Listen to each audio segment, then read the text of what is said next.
प्रिय विद्यार्थियों, हम अभिज्ञान शाकुंतलम के चतुर्थ अंक का अध्ययन कर रहे थे। पिछले वीडियो में हमने चतुर्थ अंक की संक्षिप्त कथा वस्तु के विषय में जाना और देखा कि शकुंतला का गांधर्व विवाह हो चुका है राजा दुष्यंत के साथ और इस समय राजा दुष्यंत नगर की ओर लौट गए हैं एवं शकुंतला उनके ध्यान में निमग्न है। उसी समय तपोवन में ऋषि दुर्वासा आ जाते हैं और दुर्वासा ऋषि के द्वारा अपनी उपेक्षा को देखकर उसे सहन न कर पाने के कारण शकुंतला को शाप दे दिया जाता है कि वह जिसके ध्यान में निमग्न है वही व्यक्ति उसे भूल जाएगा और याद दिलाए जाने पर भी वह उसे याद नहीं करेगा। इस शाप की घटना को सुनकर के शकुंतला की जो सखियां हैं प्रियंवदा और अनसुईया वह चिंतित हो जाती हैं और वह अनसुईया प्रियंवदा से कहती हैं कि सखी तुम जाओ और दुर्वासा ऋषि को मना करके उनसे अनुनय प्रार्थना करके यहाँ लेकर आओ, तब तक मैं उनके आतिथ्य सत्कार के लिए जल इत्यादि तैयार करती हूँ। इसके आगे का प्रसंग हम आज के वीडियो में देखेंगे। प्रविश्य प्रियंवदा। प्रवेश करके प्रियंवदा अपनी सखी अनसुईया से कहती हैं कि सखी प्रकृति वक्रः स कस्य अनुनयम प्रतिगृह्णाति। हे सखी, स्वभाव से ही वक्र वह ऋषि दुर्वासा कस्य अनुनयम किसकी प्रार्थना को, किसके अनुग्रह को प्रतिगृह्णाति ग्रहण करते। अर्थात दुर्वासा ऋषि जैसा कि उनके विषय में विख्यात है कि वह स्वभाव से ही अत्यंत उग्र, अत्यंत क्रोधी प्रकृति वाले हैं और इसलिए हे सखी वह किसी के अनुग्रह, किसी के अनुनय विनय, किसी की प्रार्थना को ग्रहण नहीं करते हैं। किमपि पुनः सानुक्रोशः कृते हैं, फिर भी मेरे द्वारा कुछ प्रयास करके उनको कुछ दयालु बनाया गया। अनसुईया कहती हैं सस्मितम, मुस्कुराकर, तस्मिन् बहवे एतद् अपि, उनके विषय में उतना भी बहुत है। अर्थात उनको कुछ विनम्र कर लेना यह भी उनके संदर्भ में पर्याप्त है। कथ्य, कहो, तुम उस प्रसंग के विषय में बताओ कि क्या हुआ, कैसे तुमने उनको दयालु बनाया। प्रियंवदा कहती हैं यदा निवर्तितुं न इच्छति तदा विज्ञापितो मया। जब वह ऋषि वापिस पुनः तपोवन में लौटने के लिए न इच्छति, तत्पर नहीं हुए, तब मया विज्ञापितो, मेरे द्वारा उनसे निवेदन किया गया। यानी जब ऋषि तपोवन में आने के लिए तैयार नहीं हुए तो मैंने उनसे प्रार्थना की कि भगवान प्रथम इति प्रेक्ष्य अविज्ञात तपः प्रभावस्य दुहित्री जनस्य भगवते एको अपराधो मर्शितव्य इति। हे भगवान, हे ऋषिवर, आपकी तपस्या के प्रभाव को न जानने वाली आपकी पुत्री शकुंतला का प्रथम इति यह पहला अपराध है। हे भगवान, हे ऋषिवर, एको अपराध और प्रथम अपराध तो मर्शितव्य इति क्षमा किए जाने योग्य होता है। यानी हे ऋषिवर, आपकी इस पुत्री का जो कि आपके प्रभाव को नहीं जानती थी उनका ये प्रथम अपराध है, अतः उनके इस प्रथम अपराध को आप क्षमा करें। अनसुईया कहती हैं ततस्ततः, तत्पश्चात क्या हुआ। प्रियंवदा, ततो न मे वचनम अन्यथा भवितुम अर्हति। तदंतर ऋषिवर ने कहा कि मेरे वचन अन्यथा नहीं हो सकते। अर्थात प्रियंवदा अनसुईया को बताती हैं कि ऋषि ने कहा कि मेरा जो शाप है मैं वापस नहीं ले सकता, किंतु अविज्ञान आवरण दर्शनेन शापो निवर्तिष्यत् इति मंत्र्यमान एव अंतर्हितः। किंतु अविज्ञान आवरण दर्शनेन, परिचय आभूषण को दिखाने से, अविज्ञान चिन्ह को दिखाने से शापो निवर्तिष्यत् इति, शाप समाप्त हो जाएगा, इति मंत्र्यमान एव अंतर्हिता, ऐसा बतला करके वह ऋषिवर अंतर्ध्यान हो गए। यानी प्रियंवदा अनसुईया से कहती हैं कि हे सखी, ऋषिवर ने कहा कि मेरा जो शाप है वो अन्यथा नहीं हो सकता, अर्थात वह सत्य अवश्य होगा, किंतु यदि परिचय आभूषण दिखा दिया जाएगा तो शाप समाप्त हो जाएगा। और ऐसा कहकर वह वहाँ से अंतर्ध्यान हो गए। अनसुईया कहती हैं प्रियंवदा से, सक्यम इदानीम आश्वसितुम, अब धैर्य धारण किया जा सकता है। अस्ति तेन राजर्षिणा संप्रस्थितेन स्वनामधेय अंकितम अंगुलीयकम स्मरणीयम इति शम्पिनद्धम, क्योंकि तेन राजर्षिणा, उन राजर्षि दुष्यंत के द्वारा, संप्रस्थितेन, यहाँ से नगर की ओर प्रस्थान करते समय, स्वनामधेयांकितम, अपने नाम से चिन्हित, अंगुलीयकम, अंगूठी को, स्मरणीयम इति, स्मृति चिन्ह के रूप में, शकुंतला को स्वपिनद्धम, अपने हाथों से पहनाया गया था। अर्थात राजर्षि ने यहाँ से नगर की ओर लौटते समय शकुंतला को अपने नाम से अंकित अंगूठी अपने उसकी उंगली में पहनाई थी। अर्थात हमारे पास राजा के नाम से अंकित स्वर्ण की अंगूठी है, स्मृति चिन्ह के रूप में राजा के द्वारा शकुंतला को दी गई है। तस्मिन् स्वाधीन उपायो शकुंतला भविष्यति, इसलिए यह उपाय तो शकुंतला के अपने अधीन ही रहेगा। अर्थात जैसे ही वो अंगूठी राजा को दिखाएंगी तो शाप समाप्त हो जाएगा और राजा शकुंतला को पहचान लेंगे। प्रियंवदा सखी एही, सखी आओ। प्रियंवदा अनसुईया से कहती हैं कि हे सखी आओ, देव कार्यम तावत निवर्त्यावह, तब तक हम देव कार्य, देव की पूजा आदि का कार्य, पूजा वंदना का कार्य पूर्ण कर लेती हैं। इति परिक्रामतः, ऐसा कहकर दोनों घूमती हैं। प्रियंवदा विलोक्य अनसुये पश्यतावत, प्रियंवदा शकुंतला को देखकर कहती हैं कि सखी अनसुये पश्यतावत, देखो तो, पश्यतावत उधर देखो तो, वाम हस्तोपहित वदना आलिखिता इव प्रिय सखी, हमारी प्रिय सखी शकुंतला अपने बाएं हाथ पर मुख को रखकर चित्रलिखित सी बैठी हुई है, चित्रलिखित सी स्थित है। भर्तृगत्या चिंत्यात्मनमपि न एषा विभाव्यति, भर्तृगत्या चिंत्यात्मनमपि, पति के विषय में चिंतन करती हुई यह ऐशा, यह आत्मनम अपि, अपने आप को भी, न विभाव्यति, नहीं पहचान पा रही है, अर्थात अपनी विषय में भी नहीं समझ पा रही है, अपने विषय में भी नहीं सोच रही है।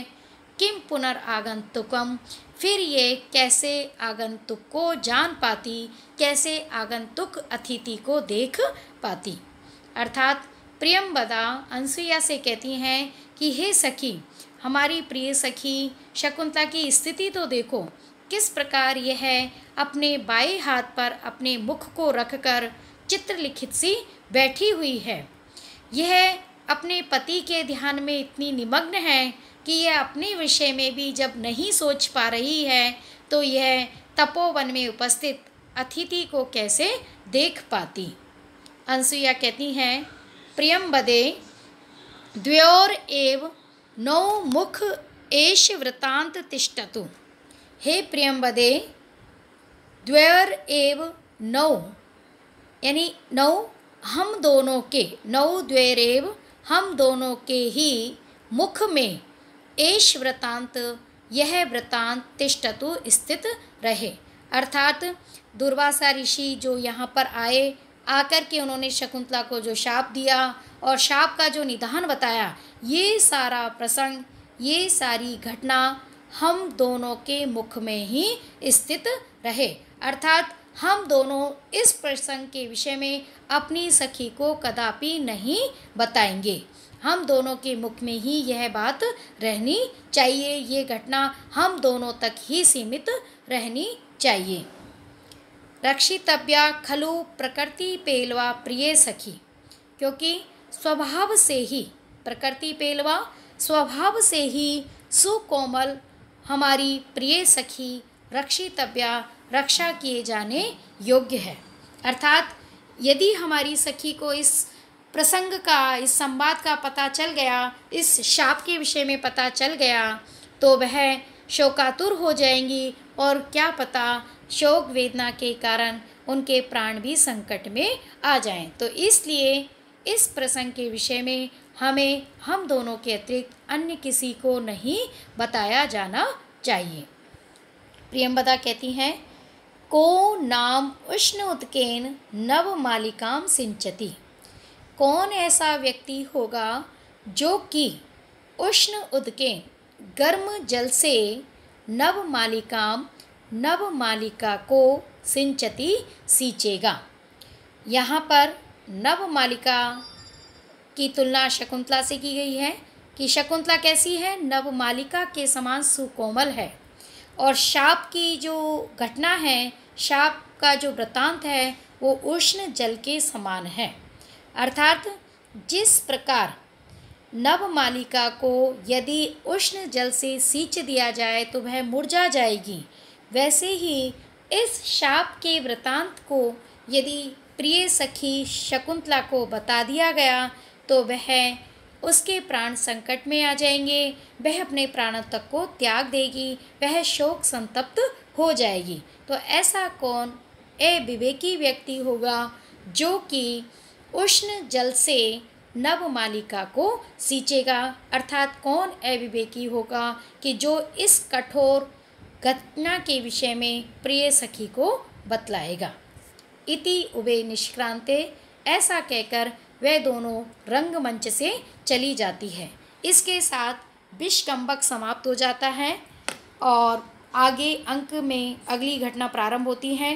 विषकंबक के माध्यम से कवि के द्वारा जो घटना रंगमंच पर अभिनीत होते हुए नहीं दिखाई जा सकती, उसकी सूचना दी जाती है। जैसे कि इसके अंतर्गत गंधर्व विवाह की सूचना दी गई है, इसके अंतर्गत शाप के वृतांत की सूचना दी गई है, जिसे कि विषकंबक के माध्यम से तो दिया जा सकता है, लेकिन पूर्णतः इस घटना को दिखाया नहीं जा सकता। और उसके बाद वो दोनों सखियाँ वहाँ से चली जाती हैं। फिर उसके बाद ततः प्रविशति सुप्त उत्थितः शिष्य है।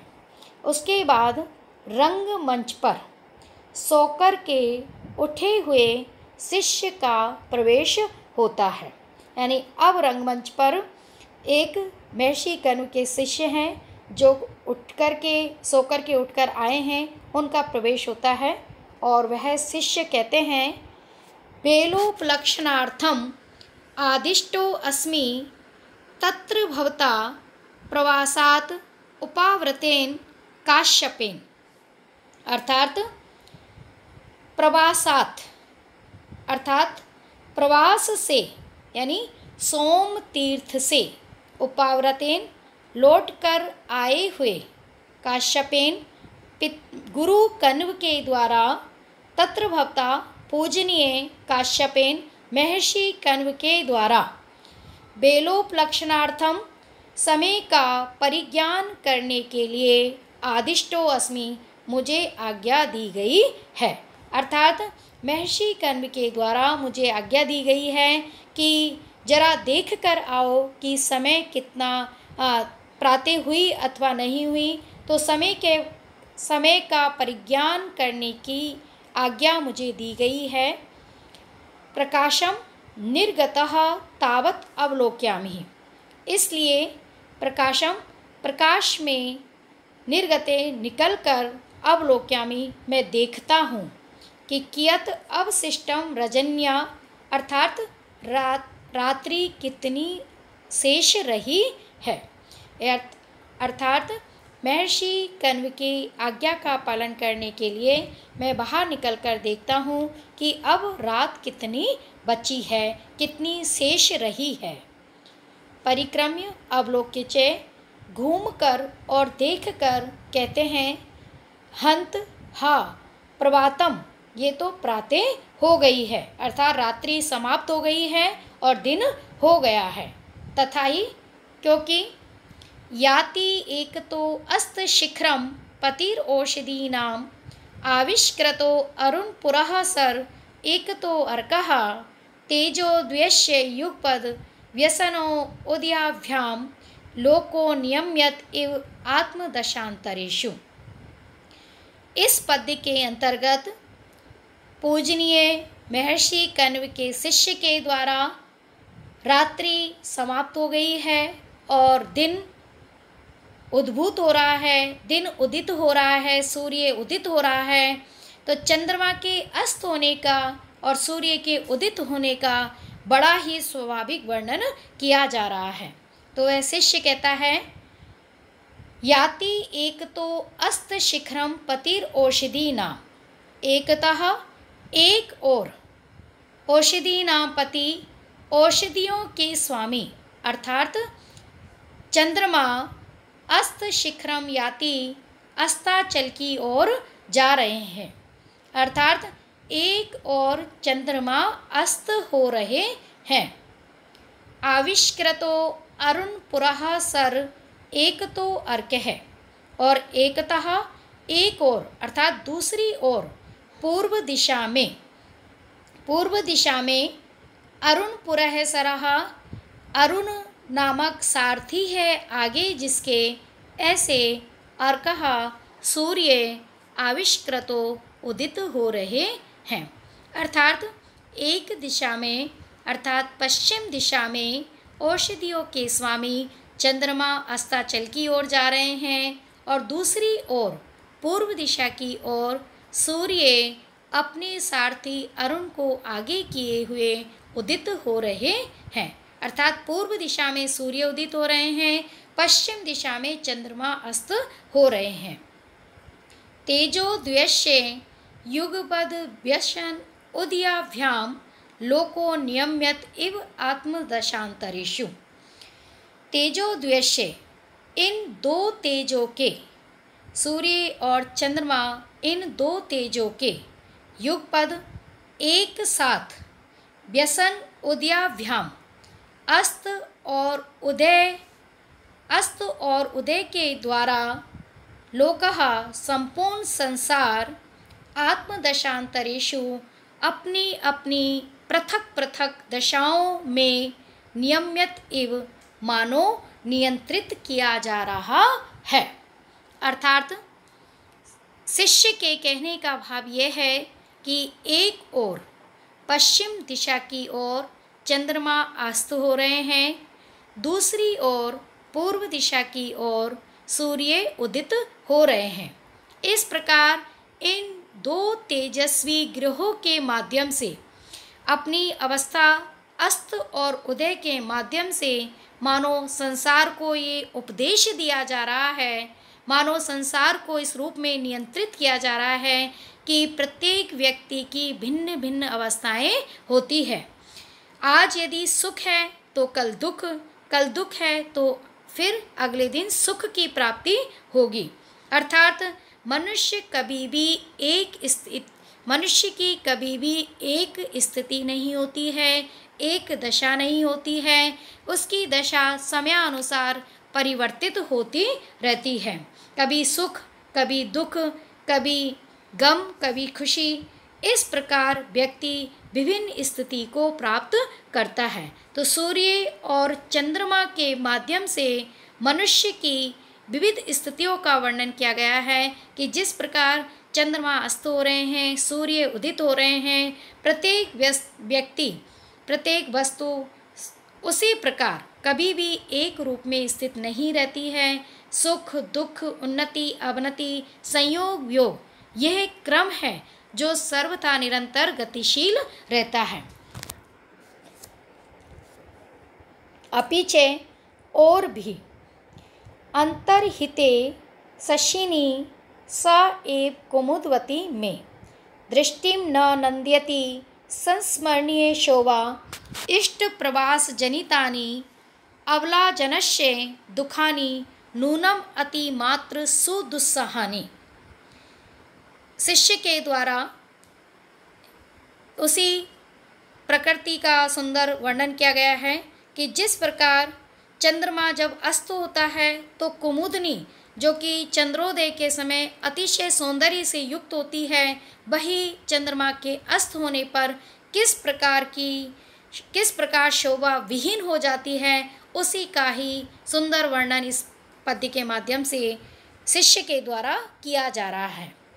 तो शशिनी अर्थात चंद्रमा के अंतर्हिते अस्त हो जाने पर संस्मरणीय शोभा स्मरण किए जाने योग्य अतिशय सौंदर्य से संपन्न सा एव कुमुदवती वही कुमुदनी अब मेरी दृष्टि को न नंद्यति आनंदित नहीं करती है।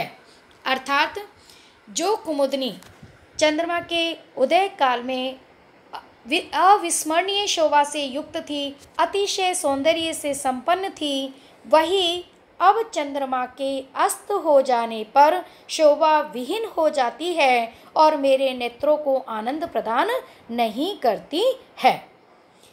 इष्ट प्रवास जनितानि अबला जनस्य दुखानि नूनम अति मात्र सुदुस्सहानि। अबला जनस्य स्त्री जन के लिए, स्त्रियों के लिए इष्ट प्रवास जनितानि अपने प्रियतम के प्रवास से उत्पन्न दुखानि दुख नूनम निश्चय ही अति मात्र सुदुस्सहानि अतिशय दुखपूर्वक सहन किए जाने योग्य होता है। अर्थात कहने का भाव ये है कि शिष्य ये कहना चाहते हैं कि चंद्रमा के अस्त हो जाने पर जो कुमुदनी पहले अतिशय सौंदर्य से संपन्न होकर मेरे नेत्रों को आनंद प्रदान करती थी, वह अब शोभा विहीन होकर मेरे नेत्रों को आनंद प्रदान नहीं करती है। तो इससे ये स्पष्ट होता है कि निश्चय ही संसार में देखा जाता है कि स्त्रियों के लिए अपने प्रियतम के दूर चले जाने पर जो उत्पन्न दुख होता है वह निश्चय ही असहनीय होता है, निश्चय ही दुष्करणीय होता है, मुश्किल से कठिनाई से सहन किए जाने योग्य होता है।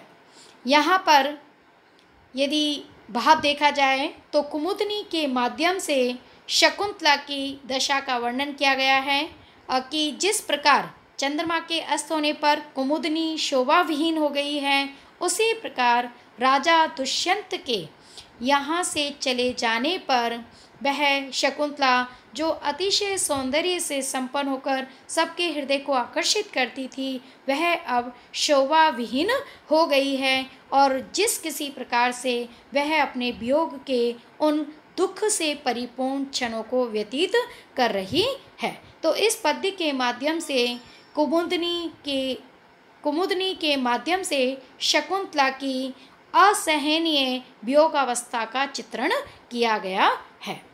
आज का वीडियो हम यहीं पर समाप्त करते हैं। आगे के प्रसंग का वर्णन हम अपने अगले वीडियो में अपलोड करेंगे। तब तक के लिए आप सभी का बहुत बहुत धन्यवाद।